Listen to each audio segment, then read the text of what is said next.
Եթերում ABC Newsroom-ն է, ես Աննա Սարգսյանն եմ, բարի երեկո հարգելի հետևորդներ, կարևոր լուրերը նախ համառոտ։ ՔՊ-ի քարոզարշավը լարվածության կենտրոնում, ինչու Փաշինյանը նյարդայնացավ քաղաքացու խոսքից։ Որտեւ եթե 15 տարի առաջ ասեիք, հիմա զուգարանում ձեզ զղկելով սպանում էին, այ հենց հիմա։ Պատահական արտահոսք, թե բևականացված ներկայացում, ինչու Միրզոյանի փսփսոցը դարձավ քննարկման գլխավոր թեմա։ Տասնյակ տարիներ սպասող երկրներ ու Հայաստանի եվրոպական երազանքը։ Եվրամիության դռները կբացվեն արդյոք Հայաստանի առաջ, թե սա հերթական քաղաքական պատրանքն է։ YouTube-ը Հայաստանում արդեն վճարում է, գովազդի տերն արդեն եկամուտ է բերում նաև Հայաստանում։ Պուտինի ավելուկով ճաշը, Ժակ Շիրակի հորթի գլուխը և Արտուշ Պապիկը, ինչ են սիրում ուտել աշխարհի առաջնորդները Երևանում։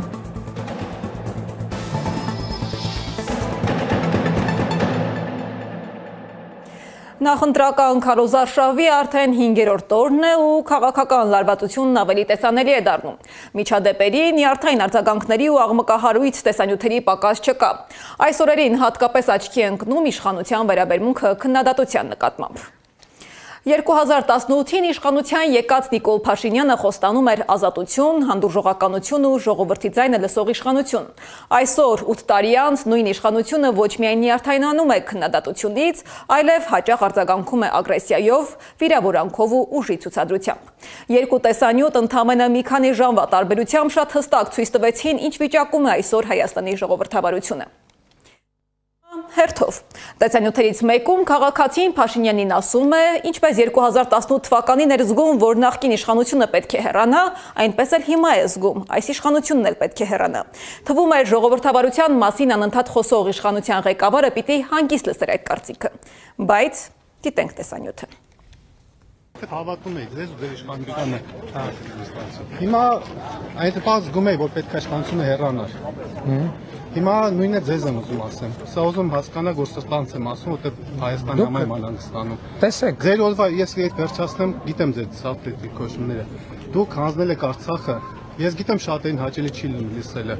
Դուք 5000 տղաների մահվան առաջին պատասխանատուն եք։ 5000 թիվը որտեղից։ Թեկուզ Որտեղից 5000 թիվը։ Միգուցե թիվն է։ 5000 թիվը որտեղից։ Որտեղից 5000 թիվը։ Մենք թիվ չեք, ես ասում եմ, նրանք ովքեր դուք այդ ստահակների բառապաշարն եք վերցնում, ձեզ քիչ հա զոհերի թիվը մի հատ է 5000 թիվը։ Ես ձեզ այդ խոսա, դուք իրավունք չունեք, ուրեմն դուք իրավունք չունեք։ Չէ, քիչ չի։ Այդ զոհությունների արդյունքում մենք պետություն ու անկախություն ենք ստացել։ Այո, ունենք։ Այո ունենք, եւ դուք գիտեք մի րոպե, եւ այն որ դուք եկել եք վարչապետի դիմաց կանգնել եք, այդ ասում եք, այդ նշանակում է որ մենք պետություն ունենք, անկախություն ու ժողովրդավարություն, որտեւ եթե 15 տարի առաջ ասեիք, հիմա զուգարանում ձեզ զղկելով սպանում էին։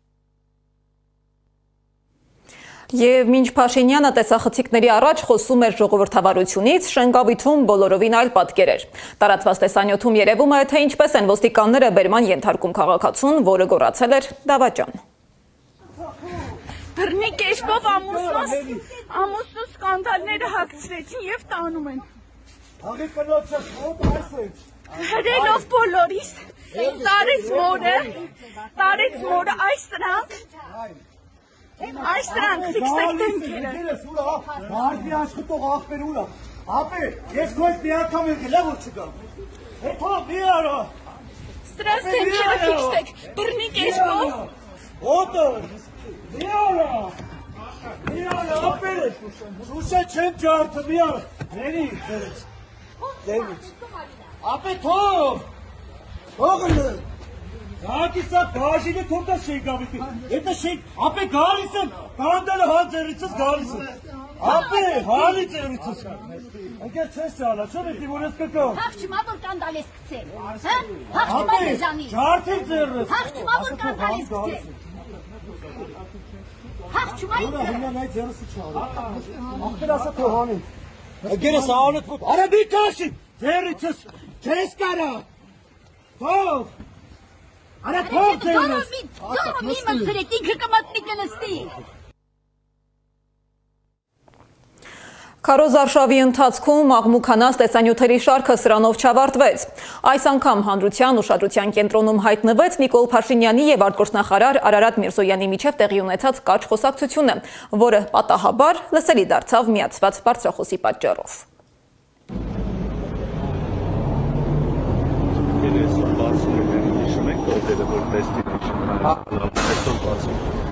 Welcoming text խոսնակի comment, բայց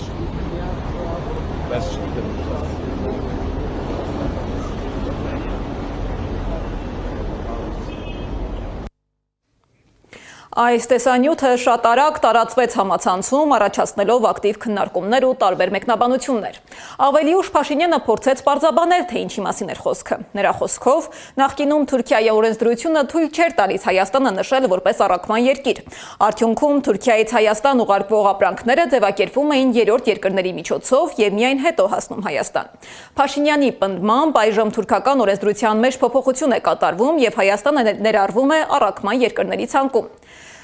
Իսկ միթե հենց այդ պահին պիտի արտգործնախարարը հայտներ այդ լուրը երկրի ղեկավարին։ Իսկապես պատահական լսված խոսք էր, թե քաղաքական հաշվարկված քայլ, որովհետև քարոզարշավի ամենաթեժ փուլում նման պատահական տեսանյութերը հաճախ դառնում են տեղեկատվական օրակարգի գլխավոր թեմա, ստվերելով մյուս կարևոր հարցերը։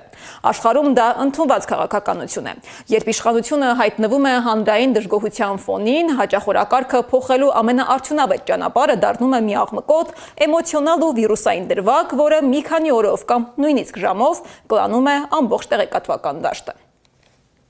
Իսկ մինչ իշխանությունը շարունակում է խոսել խաղաղության օրակարգից ու նոր տարածաշրջանային հարաբերություններից, ընդդիմադիր ուժերը քարոզարշավը կառուցում են բոլորովին այլ տրամաբանության վրա։ Քարոզարշավի ընթացքում հատկապես կոշտ հայտարարություններով է հանդես գալիս Հայաստան դաշինքը, փորձելով հանրությանը համոզել, որ գործող իշխանության քաղաքականությունը ոչ թե նվազեցրել, այլ մեծացրել է երկրի ռիսկերը։ Վարշապետ ունենք այս երկրում, որ այդ մեխը վերցրած, մանա գալիս թե որտեղ մի հազետ կա։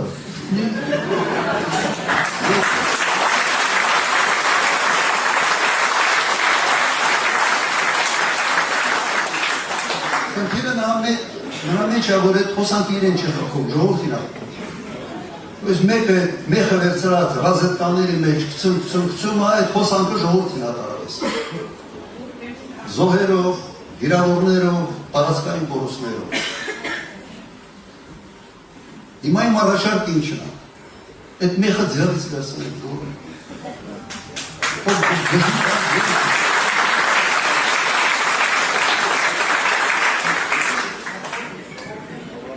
Եվ այդ մեխը ձեռից վերցնելու տարբերակը մեկն է։ Հունիսի 7-ին քվեարկել 17-ի համար։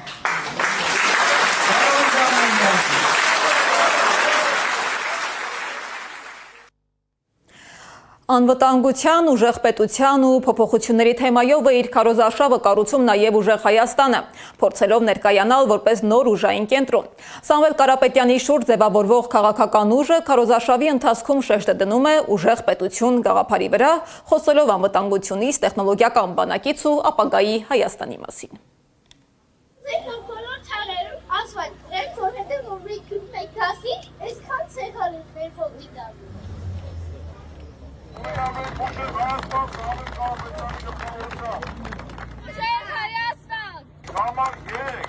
Կարևոր տեղ է Բաղրատաշենը տնտեսական առումով։ Ձեր շրջանում ունի մի հատ խնդիր։ Դա մթերման խնդիրն է։ Գյուղացիները արտադրում են, գյուղացիները բերքը կարան այգում ստանան, բայց վաճառքի տեղ չունենան։ Ինչ է մթերման կայանը։ Գյուղացու հետ տարվա սկզբից կնքում է պայմանագիր, որով դուք կարող եք երաշխավորված ձեր ապրանքը, ձեր բերքը վաճառեք մթերման կայանին։ Ու հնարավորություն եք ունենում էլ նոր բան չկա։ Պետությունն է երաշխավորը, որ դուք լավ դնով առախելու եք այդ ապրանքը։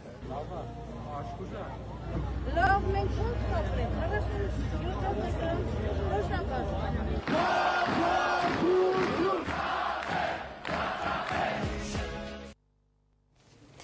Իսկ Գագիկ Ծառուկյանի քաղաքական ուժի հերթական քարոզչական տեսանյութը նկարահանվել է Հատիսի գագաթին, որտեղ շարունակվում են Քրիստոսի մոնումենտալ արձան համալիրի կառուցման աշխատանքները։ ԲՀԿ-ն քարոզարշավի ընթացքում փորձում է իր քաղաքական ուղերձը կապել ազգային արժեքների, հավատի ու միասնականության գաղափարի հետ, Հատիսի ծրագիրը ներկայացնելով ոչ միայն շինարարական, այլ նաև խորհրդանշական նախաձեռնություն։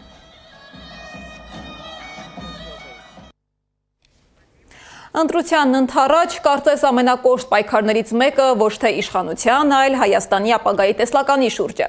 Անվտանգություն, բանակ, դաշնակիցներ, սահմաններ, խաղաղություն, այս բառերն այսօր դարձել են ոչ միայն քաղաքական ծրագրերի, այլ նաև ընտրական պայքարի առանցք։ Ինչպես են ուժերը պատկերացնում Հայաստանի պաշտպանությունը խաղաղության միջոցով, ուժի միջոցով, թե նոր դաշնակցային բալանսներով։ Նույն հարցին, ինչպես պաշտպանել Հայաստանը, այսօր քաղաքական ուժերը տալիս են 4 տարբեր պատասխան։ Բանակի վերակազմավորում, դաշնակիցների ընտրություն, արտաքին քաղաքական հենարան, սահմանների անվտանգություն, պրոֆեսիոնալ բանակ եւ խաղաղության խոստումներ։ 2026 թվականի խորհրդարանական ընտրություններին ընթരാճ քաղաքական ուժերը ներկայացնում են անվտանգության ու արտաքին քաղաքականության իրենց տեսլականը։ Պատերազմից հետո ձևավորված նոր իրականության պայմաններում քաղաքական հիմնական դերակատարները տարբեր պատկերացումներ ունեն, ինչպես կանխել նոր պատերազմը, ինչպիսի բանակ կառուցել եւ ինչ դաշնակիցների վրա հենվել։ Իշխող քաղաքացիական պայմանագիրն առաջնային է համարում խաղաղության օրակարգը։ Նշում է, որ իրենց մեծագույն առաքելությունը կատարել են, այսինքն Հայաստանի եւ Ադրբեջանի միջև խաղաղություն է հաստատվել։ Անվտանգության մասին բլոկում հիշատակվում է միայն այդ խաղաղությունը, Ադրբեջանի հետ սահմանազատման գործընթացի շարունակությունը եւ TRIP նախագծի իրականացումը։ Խոստանում են հավասարակշռված արտաքին քաղաքականություն, կարևորելով հարաբերությունների զարգացումը հարևան երկրների հետ։ Իշխանությունը հայտարարում է, որ շարունակելու է բազմավեկտոր արտաքին քաղաքականությունը, խորացնելով հարաբերությունները Միացյալ Նահանգների, Եվրամիության, Չինաստանի, Հնդկաստանի եւ Մերձավոր Արևելքի երկրների հետ, միաժամանակ պահպանելով, ինչպես իրենք են ձևակերպում, կառուցողական հարաբերություններ Ռուսաստանի հետ։ Առանձին անդրադարձ է արվում ԵՄ-ի հետ հարաբերություններին։ Հայաստան դաշինքի ծրագիրը սկսվում է պաշտպանված Հայաստան վերտառությամբ։ Դաշինքի անդամները կարևորում են բանակը, դրա արդիականացումը, տեխնոլոգիական վերազինումը։ Խոսում են ռազմարդյունաբերության թռիչքի, զինվորական պատվո փաթեթների, մարտունակ պահեստազորի եւ տարածքային պաշտպանության անհրաժեշտության մասին։ Այդ դրույթները ԿՊ-ի ծրագրում բացակայում են։ Արտաքին քաղաքականության մասին խոսելիս Հայաստան դաշինքի ծրագրում հիշատակվում է ՀԱՊԿ եւ BRICS-ը։ Գործընկերային հարաբերություններ են ակնկալում ինչպես ԵԱՏՄ-ի, այնպես էլ Միացյալ Նահանգների եւ Եվրամիության հետ։ Անվտանգության հարցում սեփական մոտեցումներն է ներկայացնում նաև ուժեղ Հայաստանը։ Կուսակցության անվտանգային թիմի ղեկավարը լեգենդար հետախույզ պատերազմի հերոս Արթուր Ավանեսյանն է, Կանդազը։ Սամվել Կարապետյանի շուրջ ձևավորվող քաղաքական ուժը խոսում է ուժեղ Հայաստան հայեցակարգի մասին, պնդելով, որ խաղաղությունը հնարավոր է միայն հզոր եւ տեխնոլոգիական բանակի առկայության դեպքում։ Խոստանում են ներդնել խելացի սահմաններ, համալիր համակարգը, որն իրենից ներկայացնում է արհեստական բանականության հիման վրա սենսորային ցանցեր եւ ինքնավար հարվածային միջոցներ։ Խոստանում են նաև ստեղծել ռազմական հետախուզության եւ կանխատեսման համակարգ սպառնալիքները վաղ փուլում հայտնաբերելու նպատակով։ Ցանկանում են արդյունաբերական համալիրների ստեղծում եւ հոբ համակարգի այնպիսի զարգացում, որի շնորհիվ Հայաստանի երկինքը կլինի ամբողջովին պաշտպանված։ Դիվանագիտության ոլորտում ուժեղ Հայաստանը խոստանում է բերել ուժեղ դիվանագիտություն, իրական խաղաղություն եւ բացառում է զիջումային քաղաքականությունը։ Իսկ Բարգավաճ Հայաստան կուսակցությունը առաջարկում է քաղաքականություն, որի առանցքային սկզբունքն է տարածաշրջանում ռազմավարական հավասարակշռության վերականգնումն ու պահպանումը, քաղաքական, ռազմական եւ տնտեսական հարթություններում որպես հակամարտությունների կանխարգելման եւ երկարաժամկետ կայունության ապահովման հիմք։ Գագիկ Ծառուկյանի քաղաքական ուժը հայտարարում է բազմավեկտոր արտաքին քաղաքականության մասին, Ռուսաստանն ու Իրանը դիտարկելով որպես տարածաշրջանային անվտանգության հիմնական գործընկերներ, իսկ Միացյալ Նահանգներն ու Եվրամիությունը տնտեսական եւ տեխնոլոգիական զարգացման ուղղությամբ կարևոր գործընկերներ։ Ծրագրում նշվում է նաև Թուրքիայի հետ հարաբերությունների փուլային կարգավորման, Վրաստանի հետ ենթակառուցվածքային գործակցության եւ Ադրբեջանի հետ խաղաղ կարգավորման անհրաժեշտության մասին, բայց առանց զիջումների։ Միաժամանակ շեշտվում է ռազմագերիների վերադարձի, Արցախի հայության իրավունքների պաշտպանության եւ արտաքին ճնշումներից անկախ որոշումների կարեւորությունը։ Սյունիք այսօր Հայաստանի ամենազգայուն եւ միաժամանակ ամենակենսական մարզերից մեկն է։ Այստեղ ցանկացած սոցիալական, տնտեսական կամ անվտանգային փոփոխություն անմիջապես արտացոլվում է ոչ միայն բնակչության կյանքի վրա, այլ նաեւ ամբողջ երկրի ռազմավարական հաշվարկների մեջ։ Վերջին տարիներին Սյունիքի բնակչությունը զգալի նվազել է, բայց խնդիրը միայն թվերը չեն։ Փորձագետները տարբեր պատճառներ են նշում, սկսած անվտանգության ընկալումից մինչև տնտեսական կառուցվածք, կրթական ենթակառուցվածքներ ու աշխատատեղերի կենտրոնացում։ Ինչու է սահմանամերձ մարզում, որը համարվում է երկրի ռազմավարական հենասյուներից մեկը, ձևավորվում արտագաղթի միտում եւ հնարավոր է արդյոք կանգնեցնել այն միայն տնտեսական գործիքներով, Սեդակ Յուրեխյանն է ներկայացնում։ 20,000 հոգով նվազել է Սյունիքի բնակչությունը, 2022-ի 134 հազարից հասնելով 114-ից 116 հազարի։ Բնակչության ամենամեծ հատվածն արտահոսել է Կապանի շրջանից, շուրջ 22%։ Նվազման միտումը կա դեռ 2018 թվականից, 138, 137, 134, ապա կտրուկ 114 հազար։ Մեկ տարում նման կտրուկ արտագաղթի պատճառը ջերմուկի դեպքերն են եւ անվտանգային խնդիրները։ Սյունեցի падգամավորն է բարձրաձայնում։ Ադրբեջանական զորքերը գտնվում են մեր երկրի տարածքում։ Այսօր Հայաստանում բնակավայրեր կան, որոնցից Կապանը այդ քաղաքներից մեկն է, որտեղ ադրբեջանական զորքը մեր սուվերեն տարածքներում է։ Ոչ միայն ադրբեջանական դրոշը դրված է օդանավականին անմիջապես կպած հատվածում, այլ նաև ներքին հանդում օրինակ գերեզմաներն են օկուպացրել։ Սյունեցիներին պահում է Զանգեզուրի պղնձամոլիբդենային կոմբինատը։ Հենց կոմբինատի շնորհիվ է, որ Սյունիքն աղքատության ամենացածր մակարդակն ունեցող մարզն է։ Հիմնական աշխատատեղերը ավելի քան 4600 հենց կոմբինատն է ապահովում։ Յուրաքանչյուր ռիսկ կարող է ժողովրդագրական լուրջ խնդիրների առաջ կանգնեցնել ռազմավարական նշանակություն ունեցող այս մարզը։ Իսկ այդ ռիսկերը քիչ չեն։ Ադրբեջանը շատ հետևողականորեն, շատ սիստեմատիկ կերպով տարիներ շարունակ թիրախավորում է Հայաստանում հանքարդյունաբերությունը եւ նաեւ այդ թվում հենց Զանգեզուրի կոմբինատի գործունեությունը։ Այդ թիրախավորումը իրականացվում է տարատեսակ հիբրիդային մեխանիզմներով, ընդհանուր նույնիսկ Հայաստանում ինչ որ բնապահպան կամ այսպես կոչված բնապահպան գաստրոլյորների որոշակի ակտիվությամբ,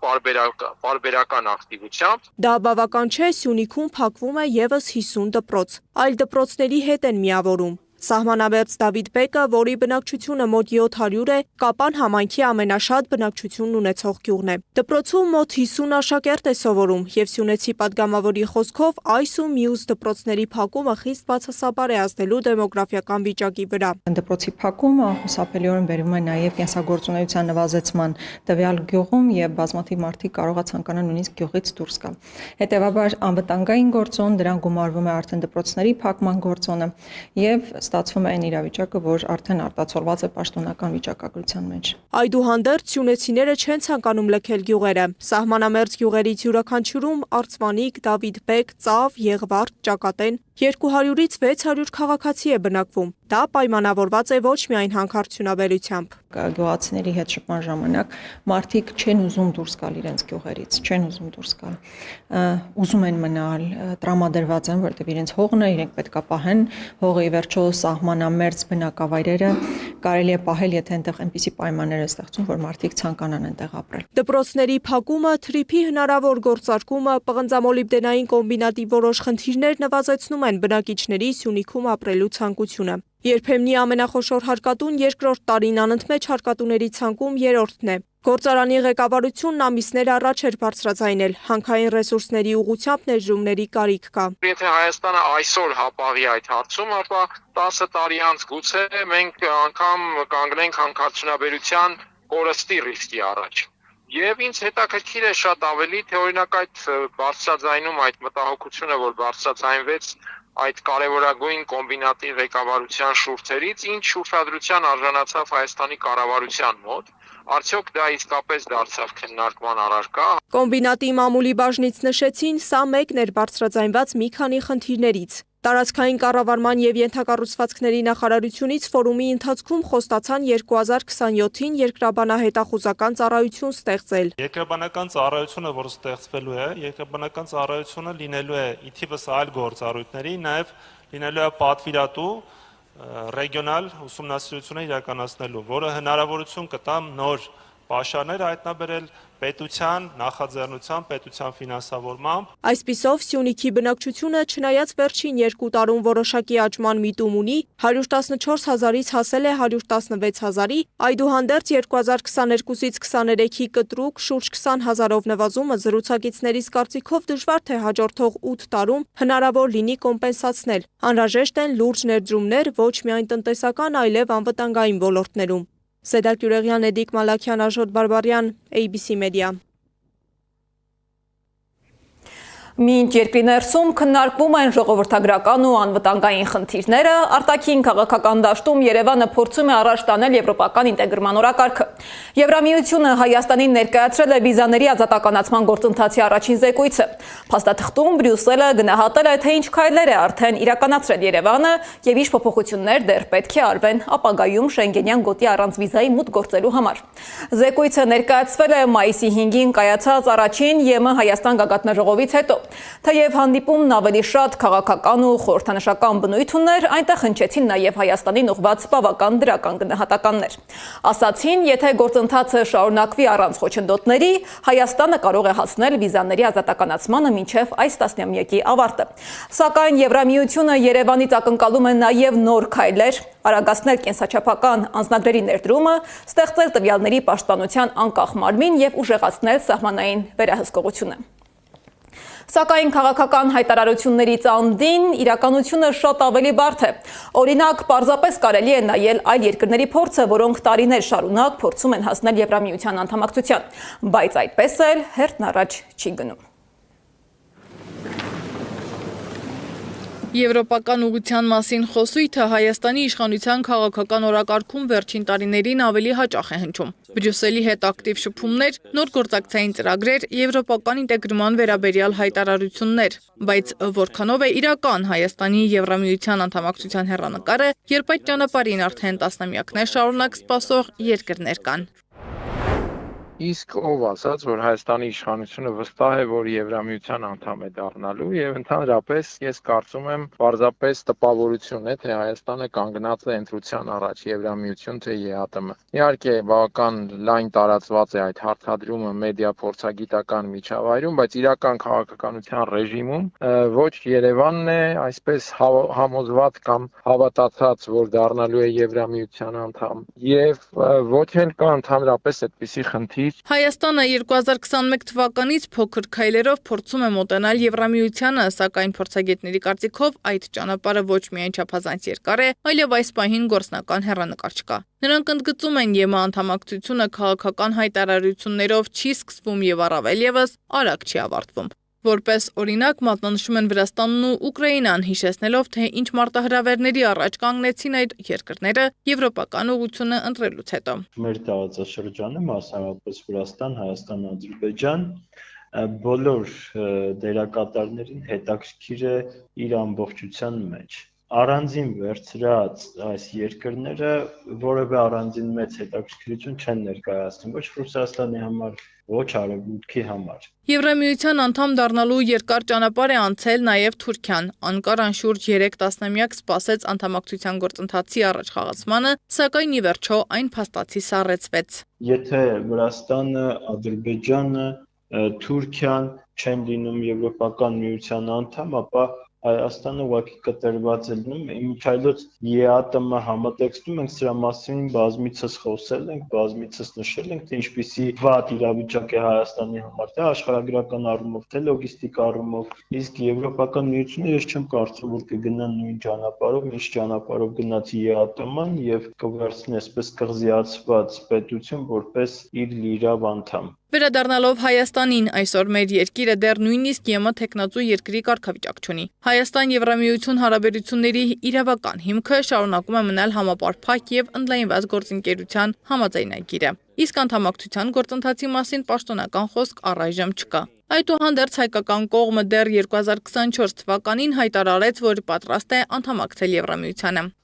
Մենք հայտարարել ենք քաղաքական կամքը ամենաբարձր մակարդակով։ Հայաստանը պատրաստ է դառնալ ԵՄ անդամ։ Հիմա սպասում ենք մյուս կողմի արձագանքին։ Եթե Հայաստանը ընդունվի ԵՄ, մենք ուրախ կլինենք։ Եթե չընդունվի, միևնույն է, մենք շահած կլինենք, որովհետև Հայաստանը կլինի եվրոպական չափանիշներին համապատասխան երկիր։ Փորձագետները նկատում են Հայաստանը, Ադրբեջանն ու Վրաստանը Եվրամիության համար դիտարկվում են ոչ թե առանձին, այլ տարածաշրջանային համատեքստում։ Եվ այստեղ առաջանում է գլխավոր հարցը. եթե տասնյակ տարիներ բանակցություններ վարող երկրները դեռևս ԵՄ դռան առջև են, ինչու հենց Հայաստանին պետք է հաջողվի ավելի արագ անցնել այդ ճանապարհը։ Նիկոլ Փաշինյանը փորձում է այդ թեման առավել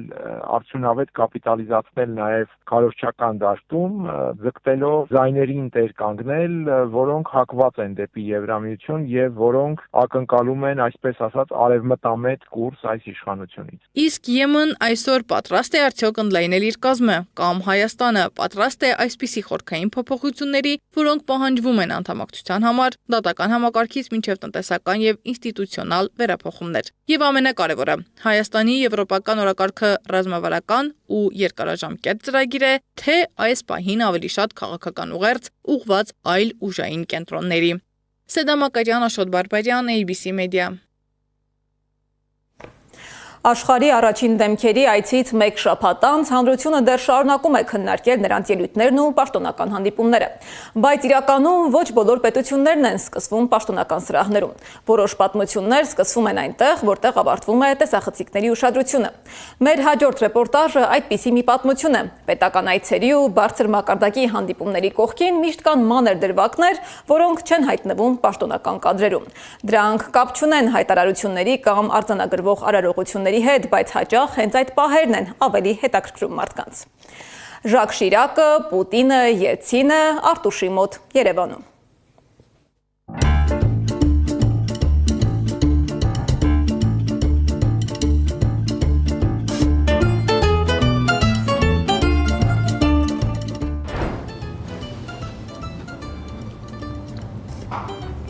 Խնձոր կայս այստեղ։ Այո։ Շատ հետաքրքիր համերի համադրությունը։ Շատ արտահայտիչ է դարչինի համը։ Իրականում այս պատմությունը ուտելիքի մասին չէ, սա պարզապես առիթ էր հասկանալու, թե օրինակ ինչ են նախընտրում Ֆրանսիայի, Գերմանիայի, Ռուսաստանի նախագահները պաշտոնական արարողություններից, քաղաքականությունից ու դահլիճներից դուրս հասարակ սեղանի շուրջ։ Երբևէ կմտածեիք, որ Պուտինի սիրելի ուտեստը հայկական ավելուկով ճաշն է։ Ժակ Շիրակը սիրում էր հորթի գլուխ, Ելցինը հայկական լոբի։ Նազարբաևի համար ասում են կարևոր չէր ինչ է մատուցված, կարևորը Արտուշի մոտ պատրաստված լիներ։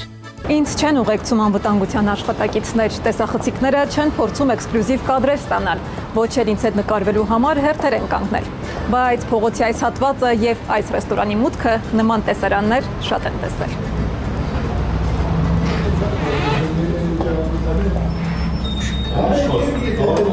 Որովհետև տարիներ շարունակ աշխարհի ղեկավարներն ու աշխարհահռչակ այլ դեմքեր գալիս են հենց այստեղ, Արտուշի մոտ։ Այս ռեստորանի առաջին արտասահմանցի նախագահը եղել է Բորիս Ելցինը, հետո եկել են նաև Պուտինը, Մեդվեդևը, Լուկաշենկոն, Կուչման, նաև Լեհաստանի, Լիբանանի, Ղրղզստանի, Ուզբեկստանի նախագահները։ Այս գողտրիկ ռեստորանն ընդունել է մոտ 20 երկրի նախագահի, վարչապետի, աշխարհահռչակ դերասանների ու երգիչների։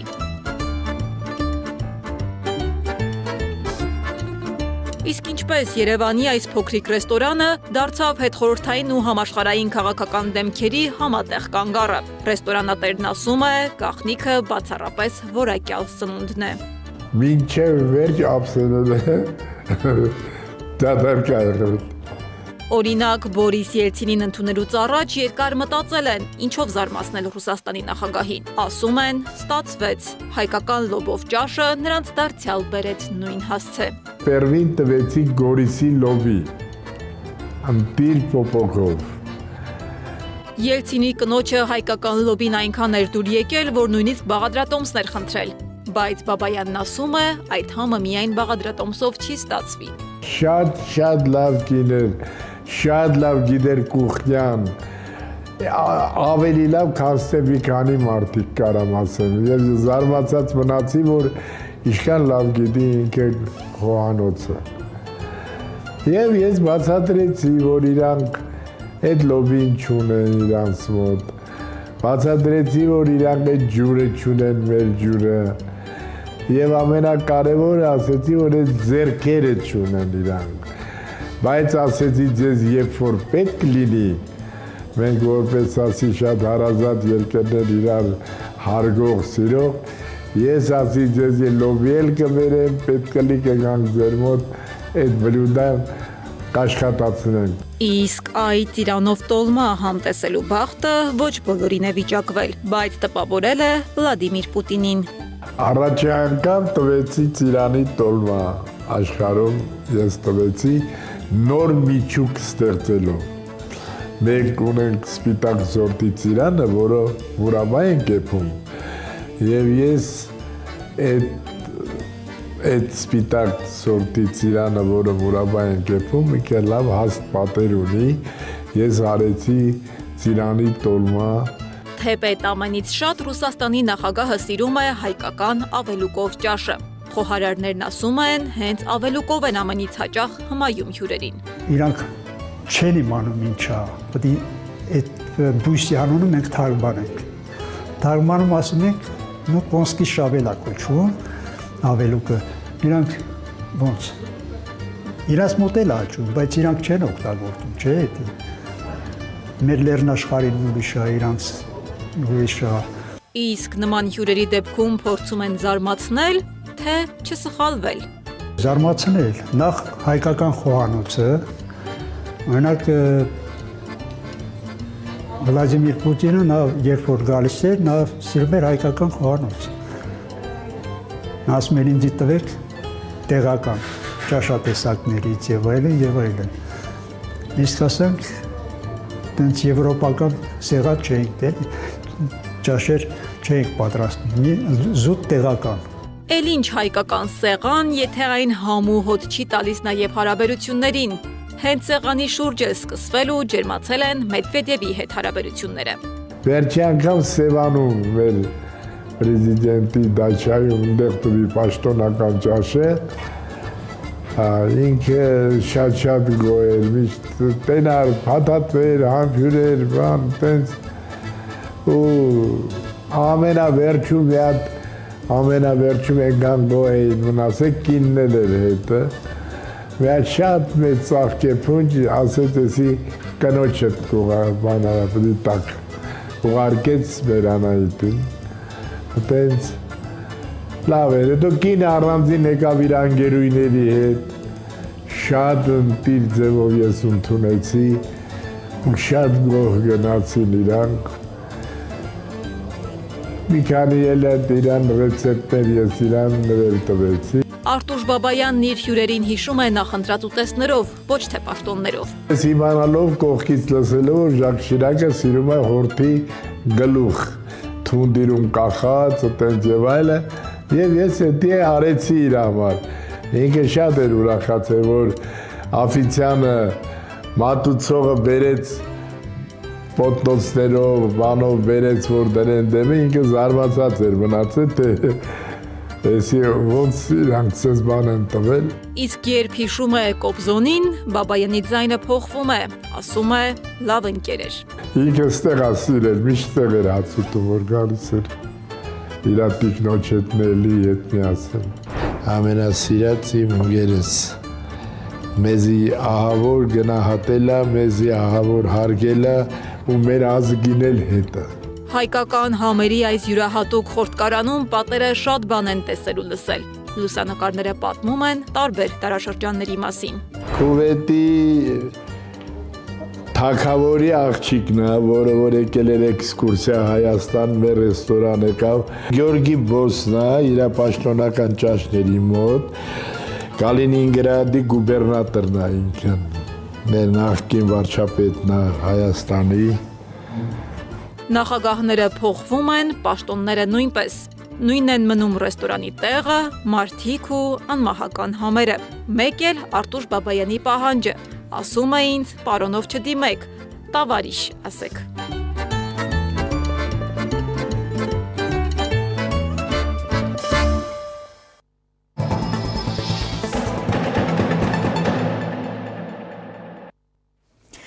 Հայաստանում YouTube-յան դաշտը նոր փուլ է մտնում։ Տեսանյութերն արդեն միայն դիտումներ հավաքելու համար չեն, դրանք կարող են նաև եկամուտ բերել։ YouTube-ի մոնետիզացիայի գործարկումից հետո ակտիվացել են թե բլոգերները, թե մեդիաները, իսկ մրցակցությունը ավելի է թեժացել։ Բայց մեծ դիտումների հետևում միայն հնարավորություններ չեն, մասնագետները խոսում են նաև ռիսկերի ու ալգորիթմների թելադրած խաղի կանոնների մասին։ Ինչպես կարելի է YouTube-ից եկամուտ ստանալ, ինչ պայմաններ կան եւ ինչ ռիսկեր են տեսնում մասնագետները, Անիա Բաղյանն է պատմում։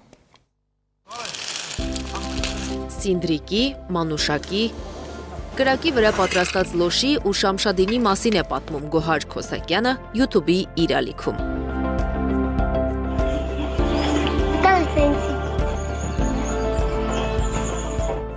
YouTube-ի առաջին տեսանյութը 6 տարի առաջ է նկարել, արտասահմանում ապրող քրոջը ուղարկելու համար, բայց քույրը որոշեց, ինչպես ասում են, նոր գործ բացել Գոհարի համար։ Սկսեցինք YouTube-ում տեղադրել, բայց չէի պատկերացնում, որ իսկապես այդ ինչ կարող եմ անել այդտեղ, այսպես ասած, կամ կընդունվի ժողովրդի կողմից, թե չէ, ու առաջին հետևորդները, որ կային, ամեն մի հետևորդի հետ ասում էինք, վայ, մի հոգի էլ ավելացավ, տեսնես էսով ա, վայ, էսով ա, այդպես շատացավ, բայց շատ դժվար ճանապարհ ա իդեպ, որովհետև մնացած սոցցանցերի նման ոչ թե ինձ YouTube-ն ունեմ դրա համար, այլ բոլոր ցանցերն էլ կան, ուղղակի այդտեղ շատ դժվար է հետևորդներ հավաքելը։ Գոհարը հիմա հաջորդ 12,000 հետևորդ ունի, շարունակում է YouTube-ում պատմել Շամշադինի մասին։ Չէի կարող գալ ու ձեզ հետս չբերել։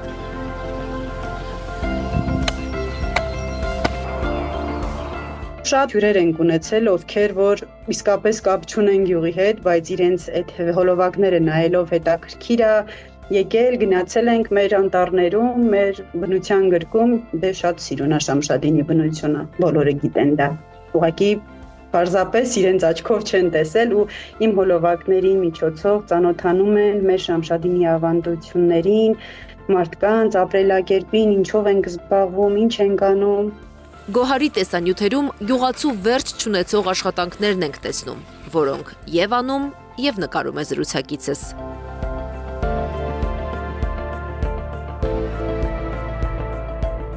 Տեսանյութեր նկարելն ու YouTube-ում տեղադրելը Գոհարի ստաբիլ աշխատանքներից մեկն է դարձել։ Հայաստանում YouTube-ի մոնետիզացիայի մեկնարկը, որքանով է ոգևորել նրան ավելի շատ տեսանյութեր տեղադրելու համար։ Ոգևորությունս իհարկե շատ մեծ էր, բայց ասեմ, որ եկամուտ ստանալու վրա դա այդքան էլ ազդեցություն չունի, որովհետև լավ աշխատում ես, լավ վաստակում ես, դա եթե թողեցիր ու ռեյտինգը իջնում է, դու ինչքան մի շաբաթ պիտի ամեն օր հոլովակ տեղադրես, որ էլի հասնես լավ եկամուտ կարողանաս ստանալ։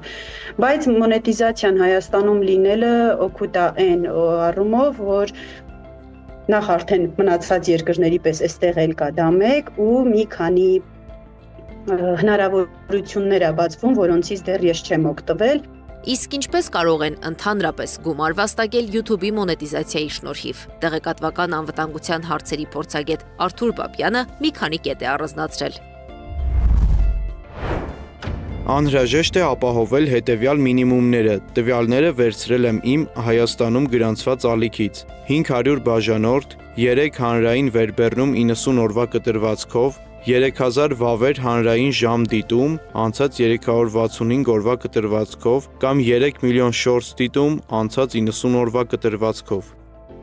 Սա հնարավորություն է նաև լրատվամիջոցների, անկախ լրագրողների համար որպես լրացուցիչ եկամուտ։ Մեդիա փորձագետ Սամվել Մարտիրոսյանի խոսքով վտանգներ եւս կան։ Ամենայն հավանականությամբ հիմա ինչ որ շատ վատ որակի բովանդակություն կլծվի YouTube, որտեղ մարդիկ լսել են, որ կարելի է մոնետիզացվել, համար վատ բովանդակություններ մրցակցելու է լավ բովանդակության հետ, այնց որ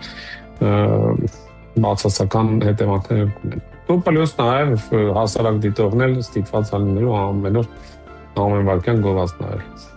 Հայաստանի բարձր տեխնոլոգիական արդյունաբերության նախարարը դեռ փետրվարին էր հայտարարել ծրագրի նախապատրաստական մեկնարկի մասին։ Ամիսներ անց մայիսի 11-ին YouTube-ի պաշտոնական բլոգն ու նախարարությունը հաստատեցին ծրագրի գործարկման մասին։ Անիա Բաղյան, Նոնա Գևորգյան, ABC Media։ Այս ժամի լրահոսն այսքանն էր, շարունակեք հետևել մեր հրապարակումներին, վստահ եղեք, որ բաց չեք թողնի տեղական ու միջազգային ամենահրատապ նորությունները։ ABC լուրերի հաջորդ թողարկումը ժամը 21-ին է։ Հաջողություն։